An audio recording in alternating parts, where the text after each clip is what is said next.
Hey guys, it's Lisa with 7 Spice Life, and today we are making Thanksgiving sides, or beautiful wintry sides you can serve with a festive and beautiful meal.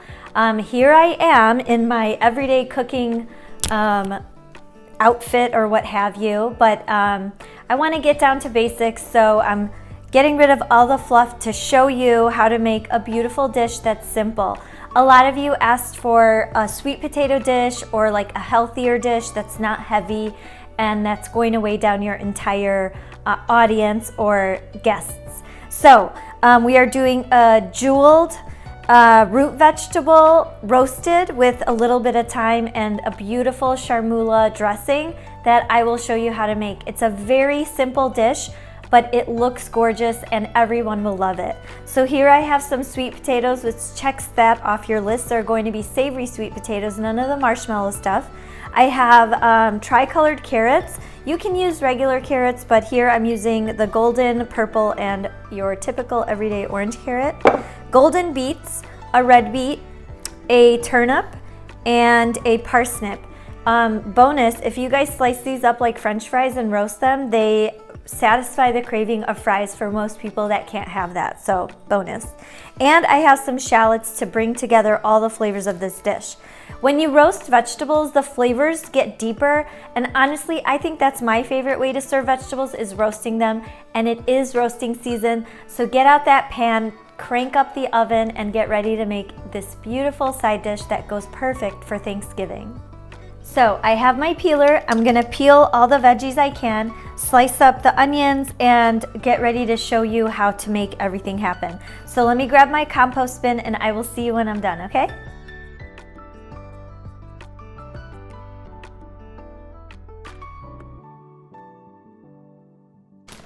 Okay, last but not least, I do want to add some Brussels sprouts, which I didn't include in my introduction, but that's okay. Everyone knows what a Brussels sprout looks like, and I have realized that the larger the Brussels sprout, the better it tastes actually.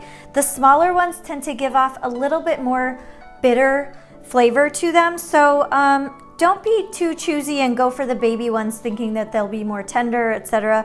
The bigger ones tend to have a more mild flavor, which I love, and you also want a very caramelized outside and a creamy center. So I will show you how to roast it all together and it'll be perfect. Okay, when working with Brussels sprouts, grab a smaller knife, like this detailing knife.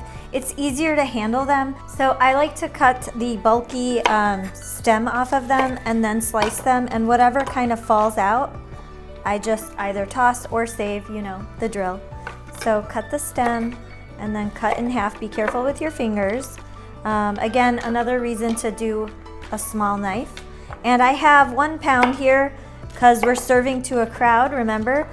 You could also trim them like this first so that you can move quicker, and then destem or take off the outer leaves after, if that's easier, okay? And this is moving me a lot quicker, as you can see. I'm preserving all the stems here, and then in the compost they go, and then I can take off all the outer leaves when I'm all done, because they tend to fall off anyway. So there we go. And for the really giant ones like this, you could quarter them, but I don't mind a little bit of crisp, tender crisp veggies. So, and the smaller ones you could leave whole, but we want to really caramelize, and if you put them cut side down on your roasting rack, you're gonna get lots of beautiful golden caramelization happening, and that's the ultimate dream. So okay, I just have 2 left and I'm almost done. Okay, so I'm done now, and I can kind of like roll them around like this to loosen them, and that takes off all the outer leaves, and there we have it. So I can just do it just like that. And now I've got the Brussels sprouts ready to go as well. Okay? Perfect. All my Brussels sprouts are cut, and I'm gonna give them a quick rinse and pat them dry before they're ready to go. And I'll show you how to cut up these vegetables so they look beautiful when you present them. Okay, so I've switched to a bigger knife because I'm cutting heartier vegetables, and I'm just going to trim the sweet potatoes first. And you can do it any way you want, but I'm gonna create like a jewel-like look to them. So you can do it whole and just start slicing and turning as you cut, and you wanna make them all kind of the same size. So I'm doing like 1-inch pieces, and you see how they all kind of look geometric? So that's what I'm doing to these sweet potatoes. So you can turn it as you cut it and flip it on its top and just keep rotating your sweet potato. And there. So I've cut these, and I'm gonna do the same thing with this.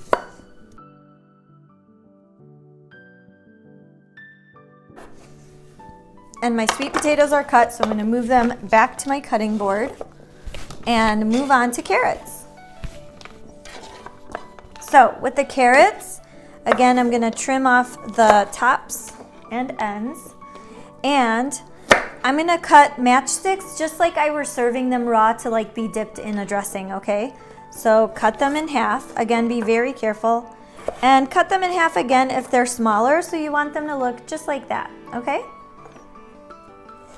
And if they're wider, you can cut them into thirds, because cutting them into halves might be too big, but you just want to go for like a large julienne type cut.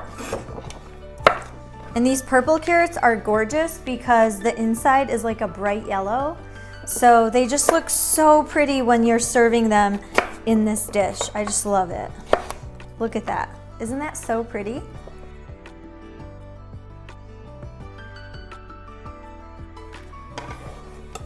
My carrots are done, and I'm gonna move on to the parsnip. And the parsnip has a very fragrant smell. I love it, and I love the way it cooks up because it's crispy on the outside and very tender and fluffy in the middle. So how do we want to cut these? We can decide however we want to cut them. I think I'm going to go for the jeweled look, and I'm cutting them into wedges. So I go like upside down triangle once and then flip it the other time. So you see they're like wedges. So again, I just create like a triangle with the tip of my knife and then rotate it back the other way, okay? So cut your parsnip in half and then go triangle, triangle, triangle, triangle, and just repeat that, okay? There. Parsnip is done. And you don't have to keep these separate. You can just toss them onto your vegetable dish. And we are on the turnip next. Ooh, that is tough. Okay. So, be very careful. And then cut your turnip in half. And I'm gonna wedge these out, and I'm just gonna cut segments. Just like it was an apple or an orange or something like that. See?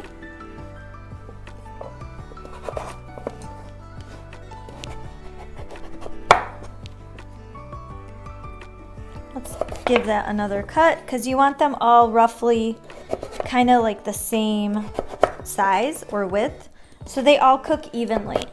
There. These are done. And now we're on to the beets, and I'm gonna cut the beets the same exact way in segments. Okay, so segment it. It doesn't have to be fancy. In fact, the more rustic it looks, the prettier it is to me, so. Aren't these golden beets so pretty? Beet is done. And I'm not gonna ruin my beautiful board with the red beet, so I use this cutting board that's plastic, or I don't know what it's made out of, but it won't stain, or if it does, I don't really care, but I don't want to stain my nice wooden cutting board. And red beets are really messy if you're not careful. Look at that. So again, I'm gonna cut this the same exact way into segments. Beets are done. And I'll just put these here. And now we're on to the shallot. This is the last vegetable I'm cutting. I just wanna trim the top and cut it in half. And then I'm gonna peel the outer layer. And when you cook shallots with vegetables, it's like the best combination. So don't skimp on the shallot and go for onions instead. Shallots make a huge difference. So I am going to cut these into segments as well. But this time I'm gonna go thicker because shallots get all separated when they cook. And I don't want that. So I'm just gonna cut them into quarters, okay? I should have wiped my knife, but I didn't. Let's do that for this other one, okay? Okay, here's a clean knife. So, I'm gonna cut that in half and then peel the layers. Okay guys, I've got the oven preheating to 400 degrees, that's 200 Celsius, and I've already put down one pan of a mix of all the veggies, making sure to leave the Brussels sprouts cut side down. Here's two that aren't. So put them cut side down on your pan, and I will then tell you that you need to have fresh cracked pepper, some olive oil that you love, and kosher salt to season these with, along with some thyme. So I'm gonna plate this pan for you. Again, Brussels sprouts cut side down. So you wanna make sure they get all nice and caramelized in the oven. And when they're cut side down, they just really roast up beautifully, and they get nice and like beautifully caramelized on the outside and creamy and delicious on the inside. So I'm just gonna place all the rest of the vegetables scattered all around. I said vegetables, I don't know what those are. And also, the shallots should be face down as well, or cut side down as well. Because they will roast up really nicely that way too. And when shallots get caramelized, they also taste exponentially better. So when you roast vegetables, that deep, beautiful flavor comes through, and you get to really enjoy them, and not, they're not like Brussels sprouts that were steamed and boiled in the 80s that just tasted horrible, like a big pile of mush. These are way more delicious and way more worth it. So now I'm ready to bake, or roast rather, and you can see I've split all the veggies into two pans. Don't crowd your roasting pan, because then they won't crisp up on the outside. They'll just start steaming, and you don't want that. So if you want to stick to a one rack or one pan roasted vegetable side, then just cut this recipe in half and you'll be just fine. But for the purpose of serving a large crowd for Thanksgiving, I'm doing two pans, and they're gonna go in the oven. I'm gonna put one pan on the bottom, right on top of the bottom floor of my oven, and the second rack on a rack lowest to the bottom. And that I'll switch over halfway through cooking time so that they both get a chance to equally caramelize. And when they're on the floor of your oven, the heat is a direct source, so they get really beautifully golden and just what you want roasted vegetables to be. So I'm gonna start drizzling, and this is why having your oil in a little ketchup bottle or something similar, which you can get at the restaurant supply store, or I've even seen them at Target, but you can drizzle correctly without overdoing it. And I'm doing it pretty generously, but I don't want them drowning in oil. And then I'm gonna put some fresh cracked pepper.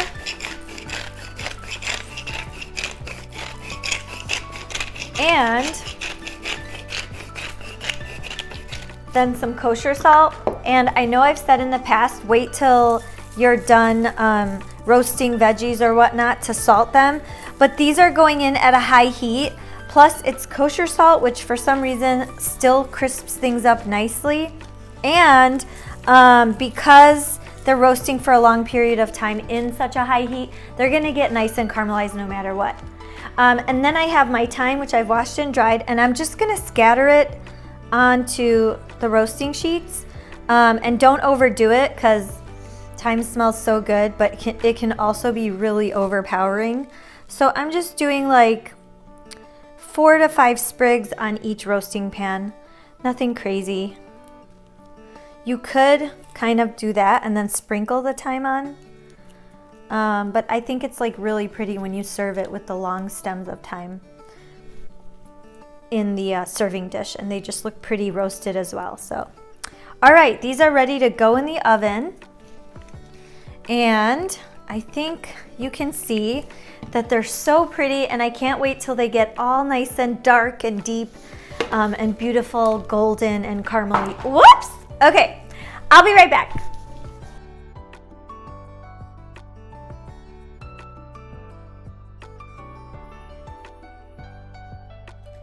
Okay guys, you'll have to excuse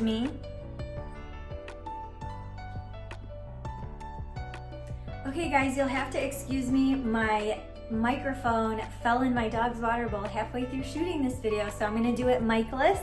And since I already began roasting, they've been roasting for 35 minutes. I had to turn my oven down to 375, which is plenty hot. And halfway through cooking, so it's been about 20 minutes, I'm gonna flip all the vegetables.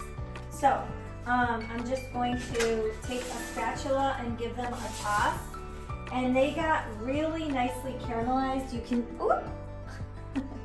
You can see here, it is beautiful and golden, and it has that like slight char on it. And I'm just gonna give them all a toss.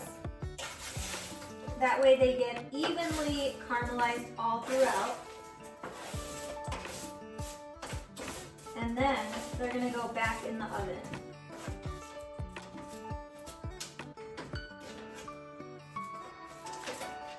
For another 20 minutes. So,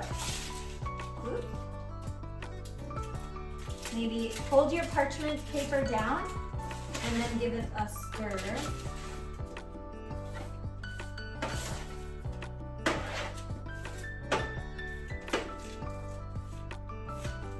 All right, and these can go back in the oven. So you'll want to measure out how hot your own oven is and go from there. You don't want too hot of an oven, but you'll gauge it. If your oven starts to smoke or your veggies start to burn, lower the temp just 15 degrees and that should be all you need. So these are gonna go back in, and since this side is like really charred, that was on the bottom of my oven, I'm gonna put this tray down on the floor of it and let these get all nicely golden. And let these just kind of keep cooking.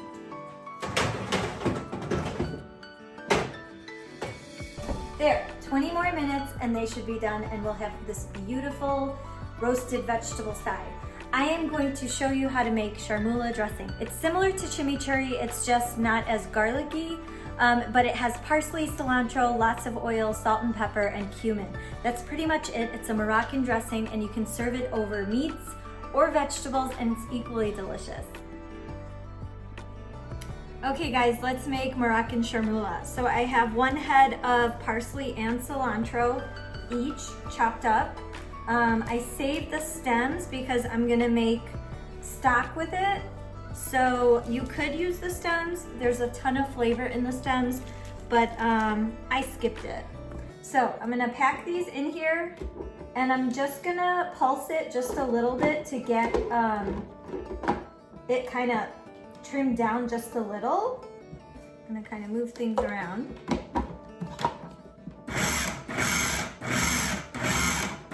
Okay, then I'm gonna throw in 2 cloves of garlic and continue to pulse. The juice of half a lemon. I may add more lemon to this later, but I think this is enough for now. I may have lost a seed in there, but that's okay. And I'm gonna add about a teaspoon of sumac. This is my own addition.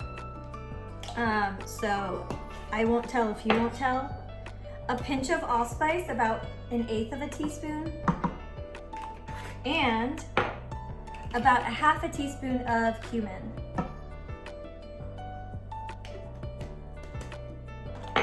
And then we'll continue to pulse. And then I'm gonna drizzle in some olive oil.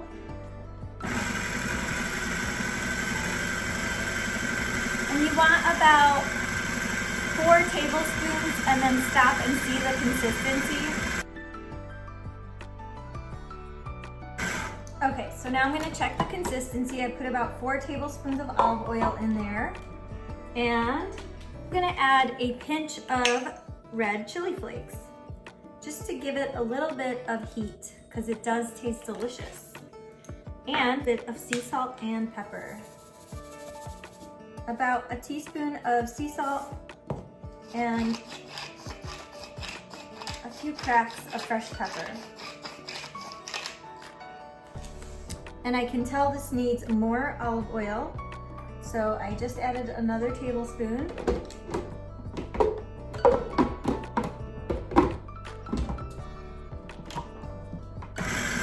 And I'm gonna put some more.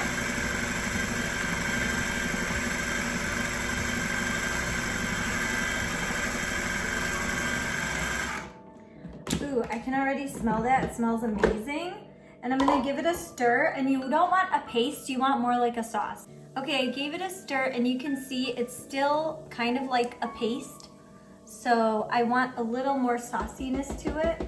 So I'm just gonna add another 2 tablespoons of oil, and then we should be done.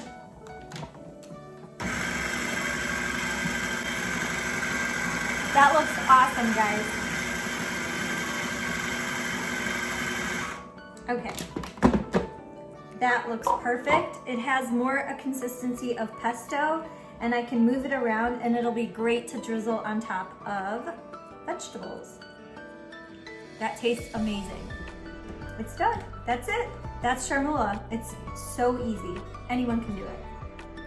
Okay guys, our vegetables are roasted, and I lost my microphone into the dog bowl of water. But as you can see here, I'm going to start plating all these beautifully roasted vegetables. And some are a little charred, and guess what? That is totally okay. You know, it wasn't intentional. My oven bottom was a little too hot, but that isn't a problem because one side is charred and none of the other sides are charred. And that actually adds a really delicious flavor. If you have a problem with it, then go ahead and cook your veggies exactly how you want them cooked. But I think it adds an extra layer of flavor that just makes it all that much more delicious. So here we go. Doesn't that look so pretty? I just love it. So vibrant. All right, so I'm gonna pile these up high. And then I'm gonna spoon over some of this beautiful Chermoula sauce that we made. Just take a look at that. I just love it. It's so pretty and it's so delicious. But first, we're gonna put some flaky sea salt on this. My favorite sea salt, which is Maldon. And we already seasoned these with salt, so it doesn't need a whole lot. I'm just doing it kind of for presentation. And then I'm gonna spoon over this absolutely beautiful chermoula on top.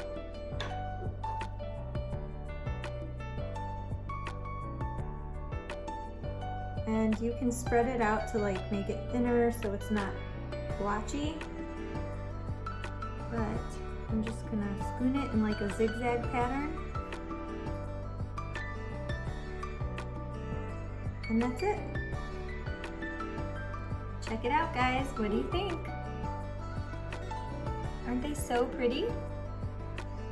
Here's your roasted root vegetable platter. Thanks for watching.